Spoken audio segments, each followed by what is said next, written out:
इस बार यह प्रेडिक्शन की जा रही है कि कई रोज लग सकते हैं फैसला आने में और यह जानने में कि अमेरिका का सदर कौन बनेगा। क्या वजह है इसकी?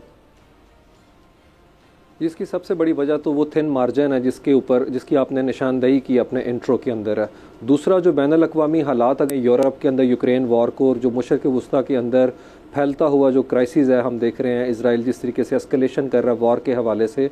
तो ये इलेक्शन जो है उस हवाले से काफ़ी ज़्यादा क्रूशल अपना हो गए हुए हैं। और वैसे भी अमेरिका के अंदर नो डाउट अमेरिका में जब भी इलेक्शन होता है पूरी दुनिया बहुत ज़्यादा कंसर्न शो करती है इस हवाले से, लेकिन इस वक्त जो सोसाइटी वहाँ के ऊपर हम देखते हैं कि एक हार्श ईरा है पार्टीजन के हवाले से, पार्टीजनशिप के हवाले से, और एक डिवीज़न हमें नज़र आती है बहुत ज़्यादा अमेरिका के अंदर है। और दूसरा ये कि डोनाल्ड ट्रंप आ जाएं या अपना कैमला हैरिस आ जाएं,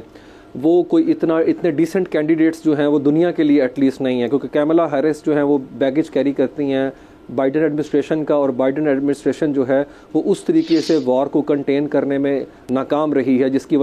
वजह से जो डेमोक्रेट्स अपना अमेरिका के अंदर हैं वो थर्ड ऑप्शन की तरफ जिल स्टेन जो कि ग्रीन पार्टी की हैं उसकी तरफ देख रहे हैं, जबकि मुस्लिम जो वोटर है वो भी बहुत ज़्यादा डिसग्रंटल्ड अपना हमें नज़र आता है इस सारे मामले के हवाले से, और वो अपने आप को सियासी तौर पे बेघर महसूस करते हैं। जिल स्टेन अपनी पार्टी के जरिए डैमेज करेंगी वोटर्स को, वोट बैंक को, डेमोक्रेट्स के या रिपब्लिकन्स के, और अगर ज़्यादा करेंगी तो आपको क्या लगता है किसको ज़्यादा नुकसान होगा, कैमला को या ट्रंप को? मेरे ख्याल में वो जिल स्टेन जो है वो डेमोक्रेट्स के वोट को ज़्यादा जो है वो एंटाइस कर रही हैं, जबकि रिपब्लिकन का जो वोटर है रिपब्लिकन साइड का वो बिल्कुल इंटैक्ट है। जिल स्टेन 2016 के अंदर भी अमेरिका के इलेक्शन जीतने के बाद उन पर इल्ज़ाम लगा था कि ट्रंप जो है वो वाइट हाउस के मकीन इसी वजह से बन पाए कि जिल स्टेन ने डेमोक्रेट्स के वोट को डंड डाला, स्पेशली टॉस अप स्टेट्स की जिसकी आपने पहले निशानदेही की थी। तो मेरे ख्याल में जिल स्टेन जो है वो एक तरह से रेफ्यूज है उन वोटर्स के लिए जो बहुत ज़्यादा नाला हैं, बहुत ज़्यादा नाराज़ हैं बाइडन एडमिनिस्ट्रेशन की पॉलिसीज़ की वजह से। जबकि हम देखते हैं बाइडन जो है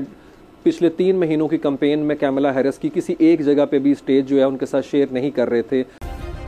सब्सक्राइब करें और बेल दबाएं ताकि कोई खबर रह न जाए।